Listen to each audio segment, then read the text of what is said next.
Wingman Joker, thank you for listening to this channel and please support the channel. Please subscribe. Chapter 410, Screwed Up. How did you get these?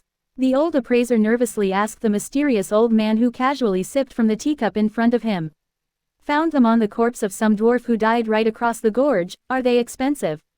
The old man asked, looking at the 3 dragon bones he placed on the table. Ah, the appraiser hesitated.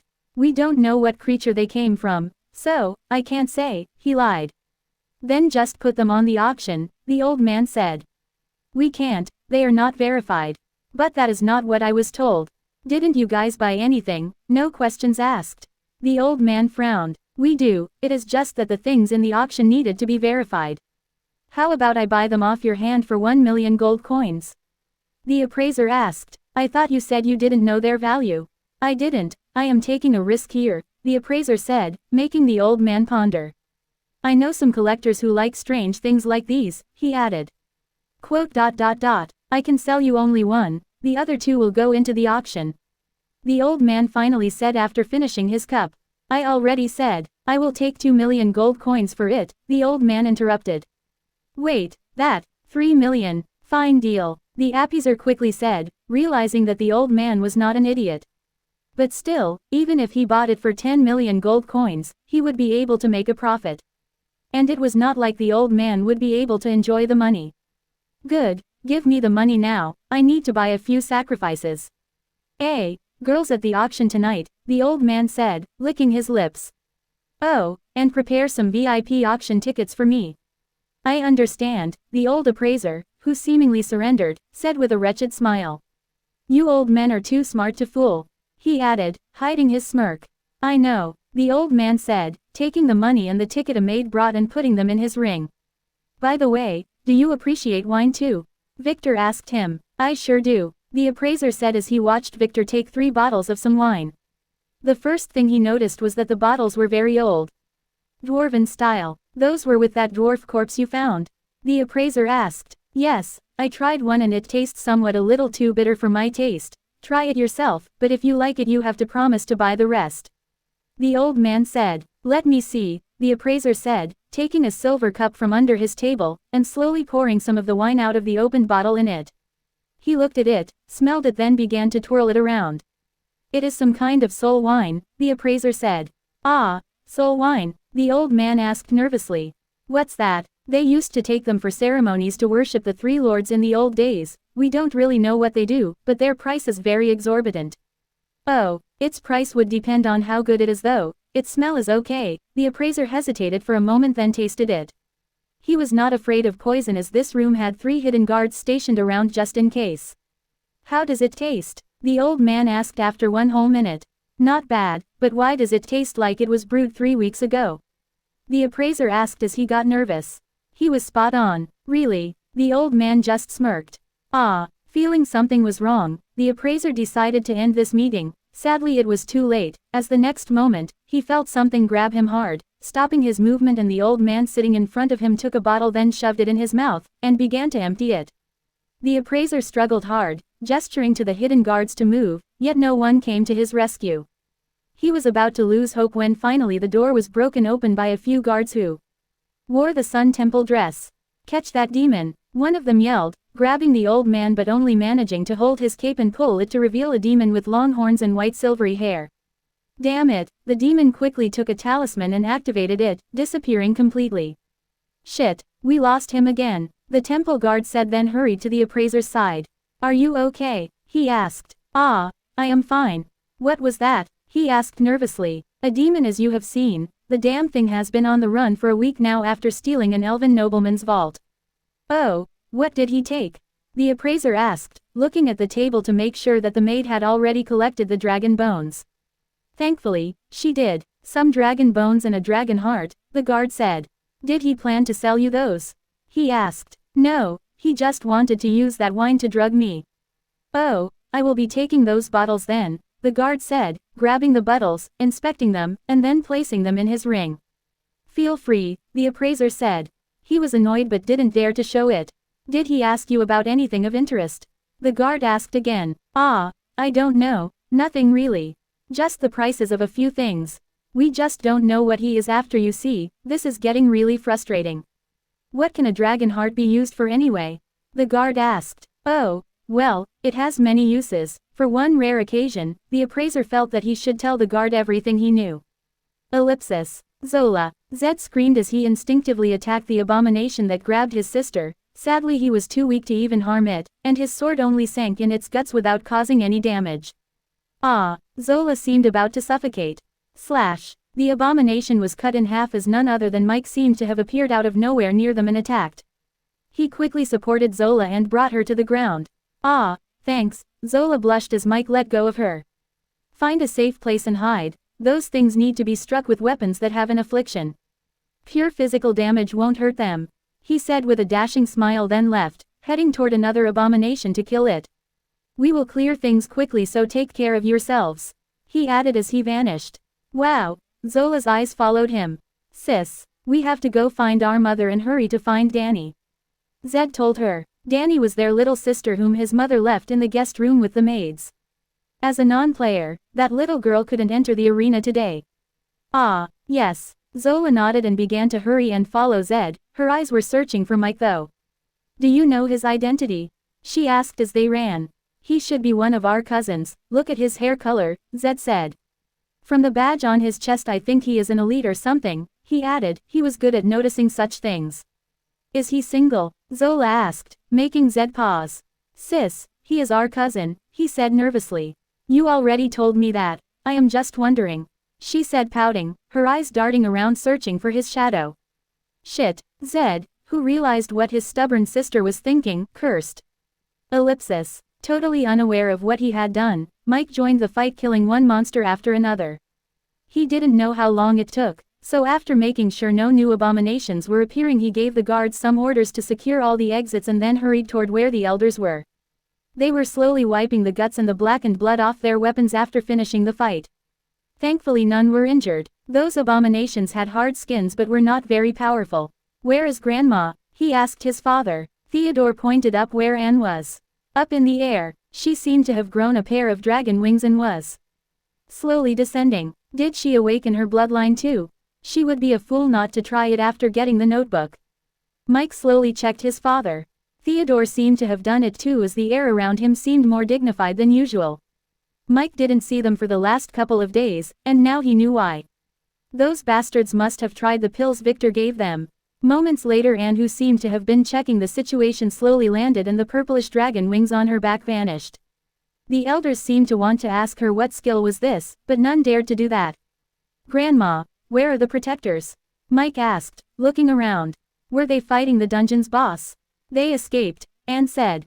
Oh, what? Mike, who didn't accept that answer, asked. The moment the dungeon opened, they escaped to their safe room under the island, Anne clarified. You do understand that the guardians are not creatures of this world. If they get stuck inside a dungeon, the moment it is cleared, the world will also kill them. Ah, then this talisman the Tolan used. Mike, who seemed to have understood something, said. Yes, it was probably meant to be activated inside the hidden chamber, where the guardians will have nowhere to escape, Anne nodded. Right now, thanks to the array we placed beforehand, the entire main island seemed to have been engulfed into the dungeon in one piece, and the protectors managed to hide just before the dungeon was initialized. She said. The entire island? Mike gasped. You mean those things are already all over the place? Yes, it was as if we were separated from the rest of the archipelago. Anne said as Theodore and the rest of the elders listened. Don't worry about your families. Oh, then shouldn't we hurry and help others? Mike asked. Don't worry, the Keeper elders have already ordered all non-fighting personnel to take shelter and activated many minor protection arrays all around the island. All the abominations are being exterminated as we speak, she said. Your sister and the others have already cleared the area around the arena and are heading toward the treasury. Then I shall go find them. No, leave this for Alice and the rest of the elites. Your role is here. We need to organize ourselves and then plan a raid. Outside, the island has turned into a sea of black water and a new island has sprung in the south. She said. I think the boss should be there. What about the non-players on the island? Mike quickly asked, thinking about something. As you suspect, they seem to have all been awakened. This is probably the only good news I have, Anne said. Sadly, the main island didn't have many mortals. Most of the elders who smelled the danger sent all their descendants away a few days ago. It was their loss. What about Tolan? Mike finally asked. She ran away. Anne said the tracking talisman that Anne secretly placed on her was not responding. It was either destroyed or out of range. If she knew Tolan had that strange talisman, she would have been more careful. It is just that the bitch was way stronger than she expected.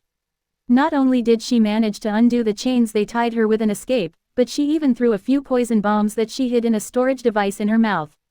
4 elders and a few captured guards who were closer to her at that point all died without knowing how. Thankfully she and Theodore have already awakened their bloodlines according to the ancestral notebook, and the poison didn't affect them. If not, they would have died many times after taking the position directly. Still, Tolan's actions forced everyone to act cautiously when they attempted to capture her again, giving her a chance to activate that talisman. The bitch was thoroughly prepared. Ellipsis. Entering his inn's room and locking the door, Victor's expression finally changed. Shit, he really screwed up. He quickly sat on the bed in a meditative pose, then activated his blood slave's ability to watch through his slave's eyes. He felt it earlier but couldn't make a move. The situation on the family's main island was disastrous, and he didn't expect Tolan to go to that length. Dungeon summoning talismans were rare, very rare. Even in his past life, he had seen none and only read about them. Thankfully, Poe, who was at the main island to join the fun, gave Victor a clear view of what happened. That bastard quickly joined the fight valiantly as an authentic heir. His plan was simple, to level up from a semi-player to a full player after getting some experience points. This was his chance. Through Poe's eyes, Victor caught glimpses of Zoe, Alice, and even Ku, who seemed to have awakened and was now fighting with the rest right outside the arena. Sadly, Victor couldn't activate his skills remotely, so he had no way of appraising her for now. Still, that was some good news. Hopefully, she will turn into a scion. Next, Victor flipped to another slave, someone who acquired recently. No, not Astron. That monster was wreaking havoc on the Von Rosen base, and Victor had no way to control him for now. He didn't even dare to watch the gory scenes as the bastard was enjoying his meal.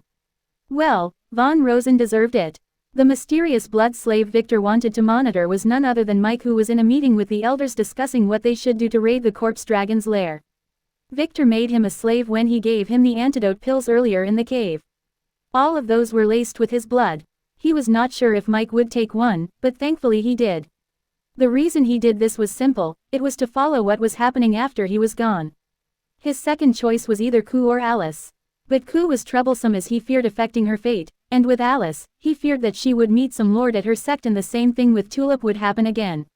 Anyway, Victor initially planned to revoke the slave status and clear the slot as soon as he returned, but after he watched the meeting with the protectors in the hideout he decided not to do that. Seeing the beating black heart the protectors were guarding, Victor realized what it was. A dragon heart. The question was why it was here. He had a hunch about it, but sadly the Akashic schooler skill demanded 5,000 order points for any info like that, so he could only find someone knowledgeable and ask about it. Thankfully he found that appraiser and realized that his hunch was correct. Dragon hearts had the function to house and protect souls. In fact, according to the now asleep appraiser, many soul artifacts had pieces of a dragon heart as one of their components. Although Victor was not 100% sure as he never encountered this heart in his previous life, he had a theory that his ancestor might have not really died, but he kept his soul alive, waiting to grab the body of a suitable heir from his family. This would perfectly explain why Nicholas's hideout and corpse were not known to the family, as he planned to retrieve his things from there later. This would also explain why Anne, despite being a woman, was allowed to act as a de facto matriarch of the family. Those protectors were probably trying to steer the family's bloodline in certain directions to create a perfect body for Nicholas to be reborn in, and Anne's were very suitable. If Victor's guess was correct, Nicholas is probably trying to create the perfect body. This probably had something to do with the mysterious patriarch test they conduct on every succession. And yes, Victor had made a huge mistake by giving Anne the way to upgrade and activate her bloodline. Now, Nicholas would certainly take the body of the next patriarch, and that guy would most likely be Mike. Shit, he could only pray that the Imperial corroded dungeon would now last until he was back, as the first thing he planned to do after he returned was to head there and grab that heart. The patriarch ceremony would not happen before that, as the protectors would never risk opening the hidden cave before the dungeon was cleared. No, damn it, Victor never liked depending on luck. If anything went wrong and he got delayed, his brother would truly die. He had no way to activate the blood slave skills from here to warn him. His only hope was now one very crazy girl. But with her new class, she might be able to pull it off. Victor first fetched a few SSS talismans and activated them, making sure the room was secure. Then he took out the cauldron and entered it, appearing in a secluded region right in its center, in a grand granite-built room. This was the safest area here, where the demon boss was hiding. Laying on a jade slab, he took a deep breath and adjusted his state before he reached for his soul, sending every ounce of energy to it to make a connection with the other half Intralaria. Bam! It was as if the entire world shook. Victor fell to the ground and began to cough up blood. He wanted to hold himself, but his body that laid on the floor had no power to move even an inch.